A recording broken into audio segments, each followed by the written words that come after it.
Hello everyone. पिछले session में हम लोगों ने चार्टर एक्ट 1853 को देखा था। चार्टर एक्ट 1853 को देखा था। आज के सेशन में यहाँ से हम देखेंगे, चूंकि 1857 में सिपाही विद्रोह हुई थी, सिपाही मुटनी, तो उस कारण से ब्रिटिश क्राउन अपना शासन ईस्ट इंडिया कंपनी के हाथों से लेकर के अपने हाथों में ले लिया और भारत के जो गवर्नर जनरल थे, यानी ईस्ट इंडिया कंपनी जो उस समय में थी, उसके जो गवर्नर जनरल थे, उसका पदनाम को, उसके पोस्ट को, उसके डिजिग्नेशन को बदल करके भारत का वाइसराय कर दिया।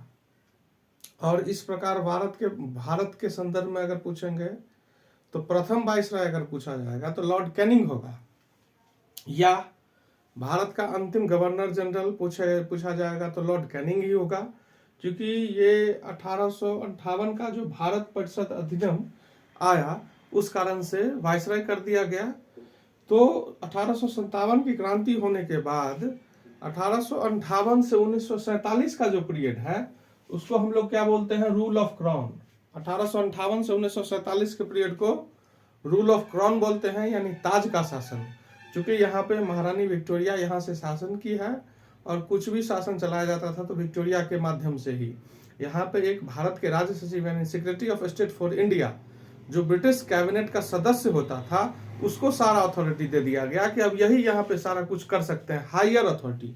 उसके नीचे भी वाइसराय काम करते थे, लेकिन जो भी कुछ नया या कुछ फाइनल डिसीजन की बात होगी तो वो secretary of state for India यानी भारत के राज्य सचिव ही इसका डिसीजन लेंगे। तो ये हो गया था। तो इस ताज के शासन जहां से शुरू हुई है 1858 से, तो 1858 का भारत शासन अधिनियम में कुछ है जिसको कि अभी हम देखेंगे।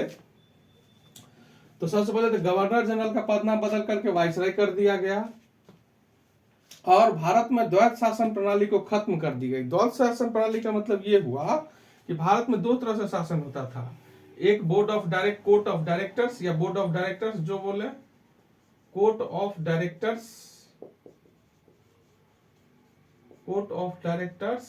एक हो गया, दूसरा हो गया बोर्ड ऑफ कंट्रोल।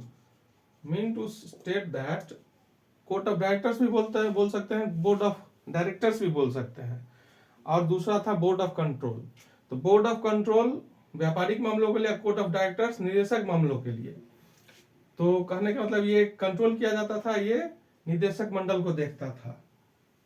ठीक है, तो इसको क्या किया गया, खत्म कर दिया गया। और भारत के राज्य सचिव यानी secretary of state for India, इसका सृजन किया गया। इस पद का नया पोस्ट इसको सृजित किया गया। इसमें 15 सदस्यीय परिषद का गठन भी हुआ इसके साथ। लेकिन इस 15 सदस्यीय परिषद का प्रकृति क्या था, तो सलाहकार प्रकृति की थी। इसकी प्रकृति क्या थी, तो सलाहकार प्रकृति थी, है ना। और ये 15 सदस्य जो थे, जो सलाहकार प्रकृति के थे, ये क्या किए, तो इसमें 8 सदस्य जो है तो ब्रिटिश सरकार के द्वारा, और 7 सदस्य जो थे ईस्ट इंडिया कंपनी यानी कंपनी के निदेशक मंडल के द्वारा चुना गया था। ठीक है, ये हो गया, भारत का सचिव बनाया गया। लेकिन इसका अध्यक्ष, इस सलाहकार परिषद के जो 15 सदस्य था, इसका अध्यक्ष भारत के सचिव यानी secretary of state for India को बनाया गया। लेकिन हायर अथॉरिटी तो ये थी, लेकिन ये क्या था, तो ये तो भारत में और इंग्लैंड में ये कहीं भी मुकदमा दायर कर सकता था, लेकिन इस पे भी मुकदमा हो सकता था। ये एक अच्छी चीज थी कि इसको भी बख्शा नहीं गया। और भारत का शासन ईस्ट इंडिया कंपनी से लेकर ब्रिटिश क्राउन के हाथों में थी। यानी उस समय चूंकि क्राउन की बात अगर हम कर रहे हैं तो वहां पे क्या थी, महारानी विक्टोरिया थी। ये जो डलहौजी जो हीरा यहाँ से लेकर गया, तो वही विक्टोरिया क्राउन के जो मुकुट है, क्राउन है, उसी में लगाया है, अभी भी है, वो लगा हुआ है। तो जो नादिर शाह यहाँ से, जब मोहम्मद शाह रंगीला थे यहाँ पे बादशाह, मुगल बादशाह, उस समय ईरान का नेपोलियन बोलते हैं या भारत का लुटेरा जो नादिर शाह थे, वो लूट के गया था। तो उसको फिर उससे जो है वो रंजीत सिंह के पास पहुंच गया, रंजीत सिंह से फिर डलहौजी लेके चला गया। डलहौजी फिर जो है सो महारानी विक्टोरिया को जो है सो हीरा जो थी, कोहिनूर हीरा, उसको भेंट किया। क्योंकि वो बन के आया था तो उसके चापलूसी में कुछ ना कुछ तो करेगा ना, तो वो उनको मुकुट गिफ्ट किया था। मुकुट में वो हीरा, कोहिनूर हीरा को गिफ्ट किया था, जो कि बहुत कीमती की हीरा था। तो वो तो खैर हिस्ट्री में देखेंगे बाद में, लेकिन अभी हम लोग पॉलिटिक्स सेशन में है तो अभी उतना आगे नहीं जाएंगे। ठीक है, तो इसमें ये बात है। तो और क्या था, मुगल सम्राट का जो पद था, जो कि अंतिम हमारे जो मुगल बादशाह थे भारत में, वो क्या थे, बहादुर शाह जफर। बहादुर शाह जफर जो कि वृद्ध हो चुके थे। इस क्रांति में क्या क्या हुआ कि जब सैनिक को ये बताया गया कि एक नेतृत्व होना चाहिए, तो बोला कि मुगल बादशाही के नाम पर हम नेतृत्व करेंगे, सैन्य अभियान तो कोई संभाल लेगा। और सैन्य अभियान संभाला भी, बख्त खान थे और बहुत सारे थे, तो सैन्य अभियान संभाले भी। लेकिन ये मुगल बादशाह बहादुर शाह जफर को एक मुखौटा के तौर पे, एक सिंबल के तौर पे इनको बनाया गया कि आप 1857 की क्रांति को नेतृत्व दें।